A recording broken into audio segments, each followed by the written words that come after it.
Fala pessoal, meu nome é Nicolas Fontes, esse é o meu canal e aqui no canal eu gosto de falar sobre dicas de programação e também dicas para conseguir um trabalho de TI aqui na Irlanda, mais voltado para a área de desenvolvimento, porém acredito que boas partes das dicas valem a pena para as outras áreas também.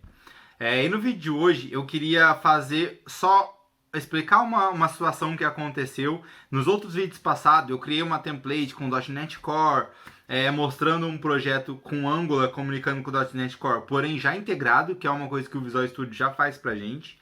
E aí teve um comentário do Marcelo que ele falou sobre a gente criar os projetos separados para que a gente pudesse comunicar, trabalhar como se fosse uma empresa mesmo, trabalhando com dois times, né, de front-end e back-end separados. Então eles criando um projeto do zero, comunicando entre si, tá? Então o vídeo de hoje eu gostaria de fazer só um complemento daquele vídeo lá do início que eu fiz. Vou até deixar aqui aquele vídeo lá do começo que eu fiz, criando somente um projeto já com tudo integrado. E agora a gente vai criar separado. E aí, como bônus, eu dei até a ideia para ele, eu vou criar um projeto também como mobile, utilizando o Ionic, porque é o que eu tenho mais familiaridade, é o que eu gosto de trabalhar com projetos freelancers, porque eu acredito que seja rápido de desenvolvimento, fácil de implementação, tá? Mas é o que eu tenho familiaridade. E eu vou fazer as comunicações entre os três. No caso, o meu projeto de .NET Core, ele já vai criar uma API ali automática. E a ideia é que meu projeto de front-end com Angular e meu projeto de Ionic, que eu também vou utilizar a estrutura do Angular ali, eles comuniquem nessa API, obtendo os dados, enfim, para a gente manipular os dados assim. Fechou? Então acho que vai ficar bem claro, vai ficar bem legal. Tá? Então vamos aqui para o meu computador. Então, aqui no meu computador, eu vou trabalhar com duas ferramentas, porque é o que eu tenho mais familiaridade. Então, para o desenvolvimento de back-end, eu vou trabalhar com o Visual Studio, aquele famoso Visual Studio. E para o desenvolvimento tanto de front-end como de mobile, eu vou trabalhar com o Visual Studio Code. Tá? É porque eu tenho mais familiaridade. Você pode usar o Sublime, você pode utilizar qualquer outro tipo de editor de código que você deseja. Então eu vou fazer todo o processo do back-end primeiro, a gente vai mostrar como que vai ser o projeto criado e funcionando, e depois a gente parte para o próximo, que vai ser o front-end. A gente tenta fazer ele já completo também, já rodando, depois funcionando, comunicando com o back-end, e depois a gente parte para o mobile. Fechou? Acho que vai ficar um pouco mais fácil de entender e a gente ir step by step. Então, primeiro de tudo, estou no meu Visual Studio, vou em File, New Project, tá certo?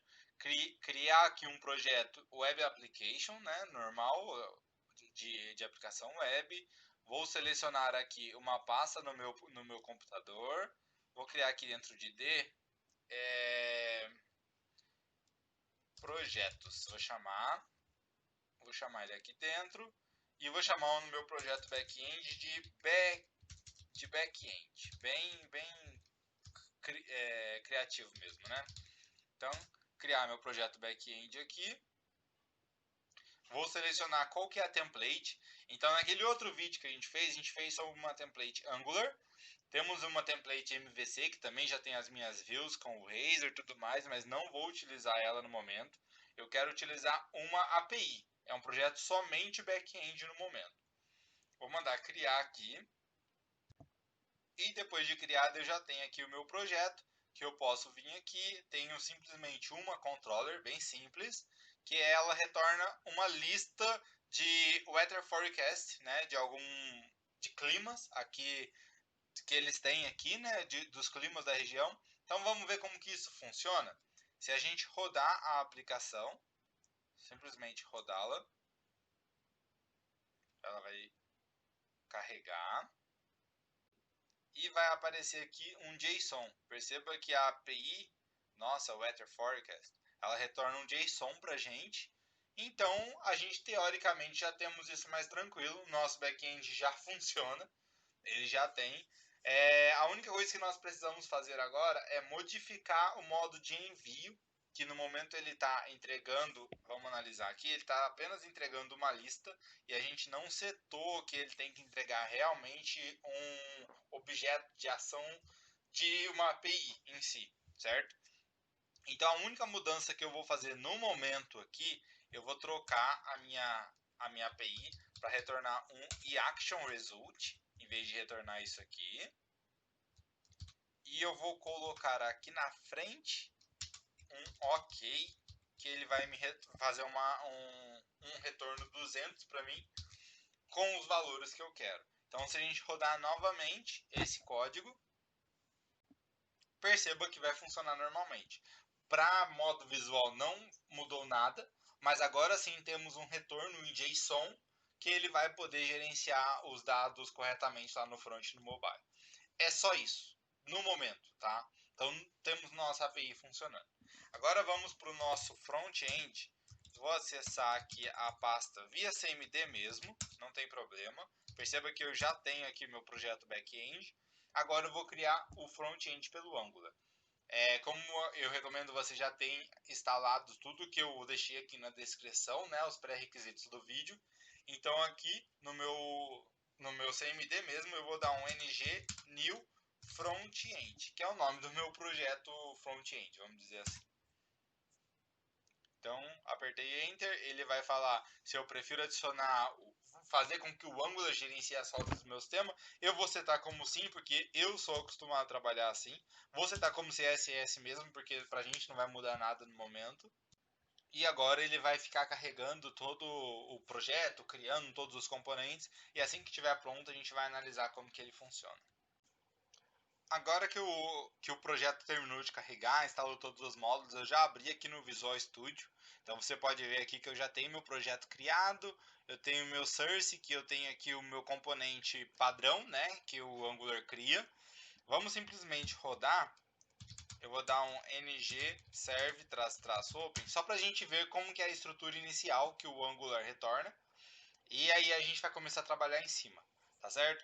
O que a gente vai fazer, eu até pensei em criar um componente novo, a gente trabalhar com isso, mas acho que vai fugir um pouco do que a gente está se propondo a fazer no vídeo, que é basicamente fazer a comunicação. Então eu vou utilizar esse mesmo componente, aqui ó, é isso que ele cria, então isso que a gente gera primeiro, tem até o comando para criar um novo componente aqui e tudo mais. Então para você criar uma nova tela, uma nova funcionalidade, seria o ideal você sempre trabalhar com diferentes componentes. Porém, como a gente só quer mostrar um valor vindo lá do back-end, vamos utilizar esse componente app mesmo, que já foi criado, porque é ele que vai ajudar a gente a trabalhar com o que a gente precisa. Tá certo? Então eu vou utilizar um módulo do Angular chamado HTTP Client para ele fazer esse tipo de comunicação. Primeiro de tudo, eu vou pausar minha aplicação, Ctrl C, vou vir no meu App Module, que ele gerencia todos os módulos da minha aplicação, e vou adicionar aqui o HTTP Client Module, que ele é um nativo do Angular, ele não está aceitando aqui, então vamos ter que adicionar ele na mão aqui, ó. HTTP Client Module, vou falar que ele vem do Angular /common /http. Se a gente botar um ponto e vírgula, pronto, ele está aqui e aí a gente tem que especificar novamente o HTTP client também. E aí ele está com erro aqui, é só por causa da vírgula, acho que nem precisa na verdade do HTTP client. Pronto, já temos o nosso módulo integrado aqui no nosso front-end, né? No nosso projeto de front-end. Agora o que a gente vai fazer, a gente vai lá no nosso componente.ts, que é aqui o comando TypeScript que faz todo o coração da nossa aplicação. Vou criar um construtor aqui, tá? Um construtor simples no projeto Angular, e vou criar uma variável aqui utilizando aquele módulo HTTP Client. Então vou chamar ele de HTTP e vou setar aqui como HTTP Client. Pode ver que ele já importou aqui para mim a partir do momento que eu cliquei, certo? E aí aqui no construtor mesmo, no construtor eu só vou chamar meu método get weather forecast, tá? Eu só vou chamar esse meu método e vou setar ele aqui, vou criar um método aqui utilizando esse HTTP. Então aqui eu vou dar um this.http. Perceba que já temos todas as rotas, as ações, né, de rota que a gente pode fazer numa requisição HTTP. Vou executar aqui get e vou colocar aqui a minha API, que é essa aqui, que vai retornar essa funcionalidade para a gente, né? Vou colocar ela aqui dentro, ponto subscribe data, e a gente vê o que vai retornar aqui no console.data, só para a gente ver se ele vai vir o que a gente precisa aqui. Fechou? Então, rodei a minha aplicação, vou dar um ng serve --open de novo, e a gente vai analisar se a nossa aplicação já está funcionando, já está comunicando ou não.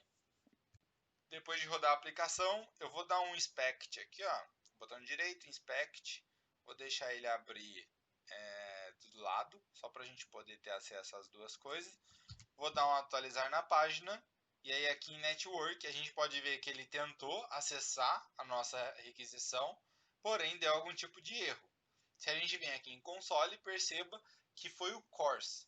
CORS, para quem não sabe, é um modo de uma política de comunicação entre front-end e back-end, que quando um back-end ele reconhece, o problema de CORS é, quando o back-end ele reconhece que a requisição está vindo de um domínio que ele não sabe qual é esse domínio, ele simplesmente bloqueia.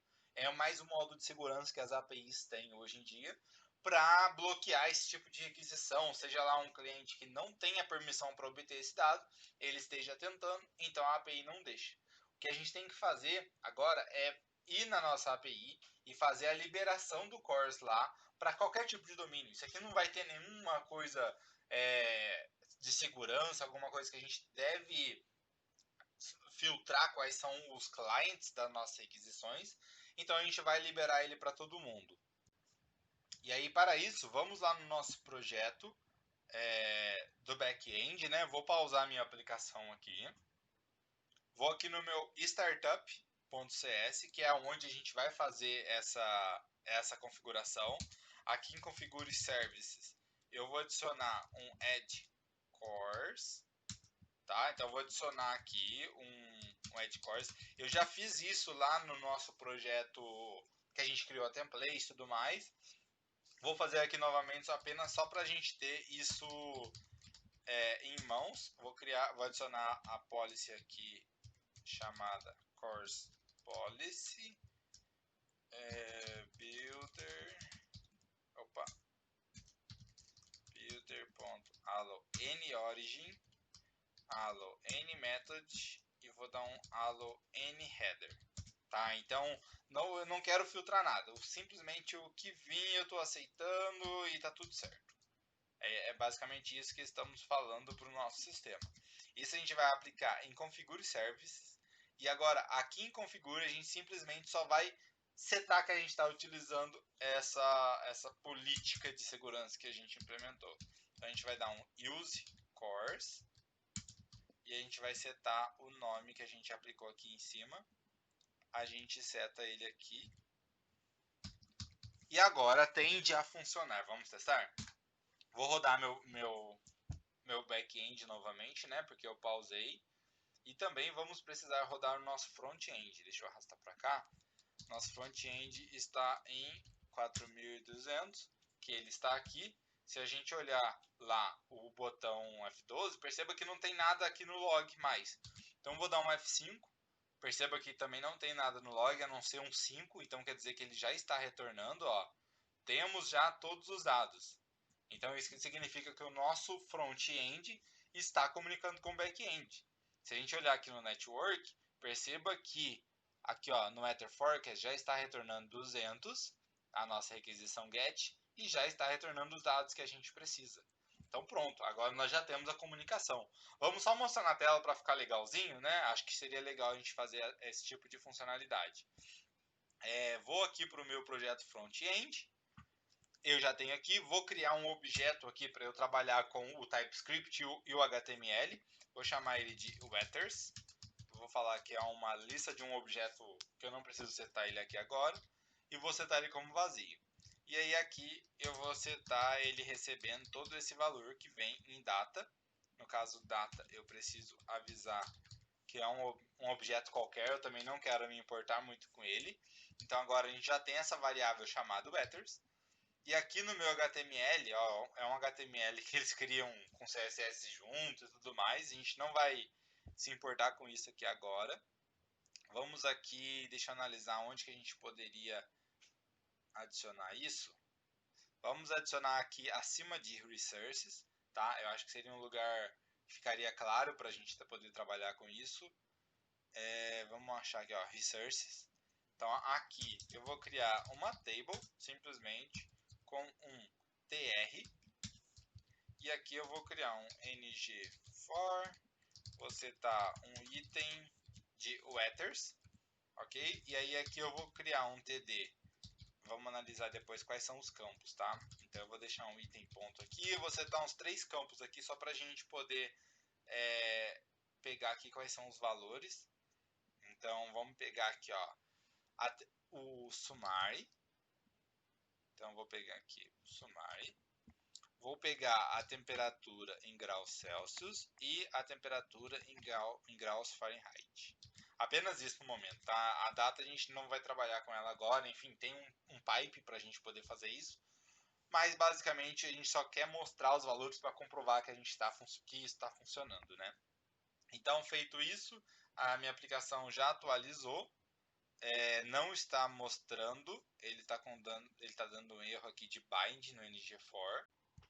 E isso é meio porque eu acho que ele não está deixando a gente criar a table como a gente criava antes no passado, né? Agora a gente tem que setar mesmo qual é o head, qual é o body. Então vamos voltar lá, vamos ter que fazer esse jeito mais completo, né? Vamos dizer assim. Então aqui eu vou setar um t-head, vou setar aqui um tr para mim e vou setar quais são as 3 td, que é o que a gente tem que mostrar, né? Então vamos setar um summary, Celsius e Fahrenheit, que eu não vou nem imaginar como que escreve. Então é Celsius e Fahrenheit. Depois a gente vê o que vai, como que funciona isso. E aqui a gente vai setar um tbody, né? Que é o que a gente precisa. Vou adicionar o tr aqui dentro e vamos rodar a nossa aplicação para verificar se ela vai funcionar ou não. Ele ainda não está deixando, que ele está falando que não é reconhecido na propriedade tr. É porque a gente está utilizando in e deveria ser off. Tá? Então foi só uma falha aqui, que aqui deveria ser off. Então agora se a gente rodar ela novamente, vamos ver se vai funcionar.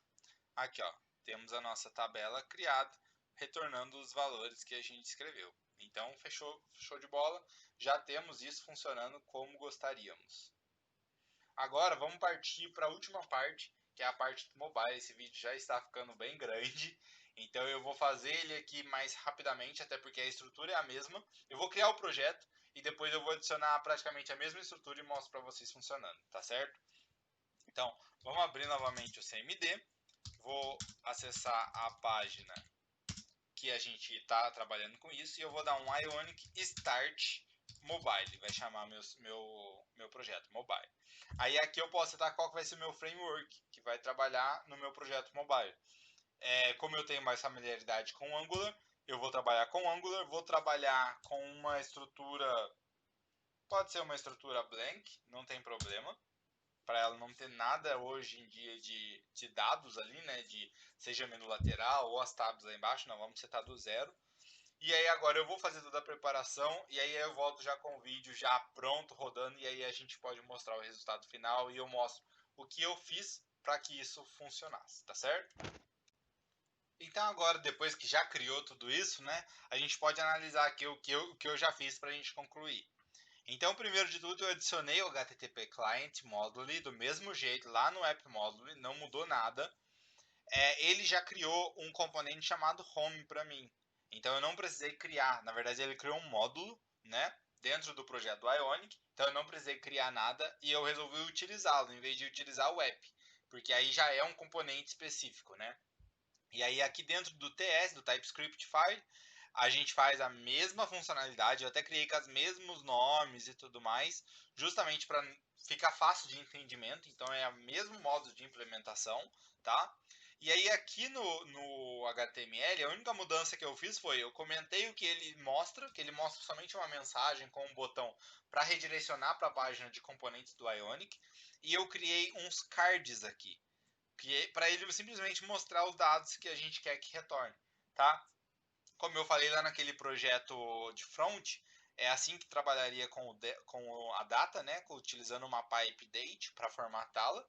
E aí, se a gente olhar agora o resultado final, eu rodei aqui por Ionic Server. A gente roda isso, a Ionic Server ele já abre aqui no Chrome automaticamente.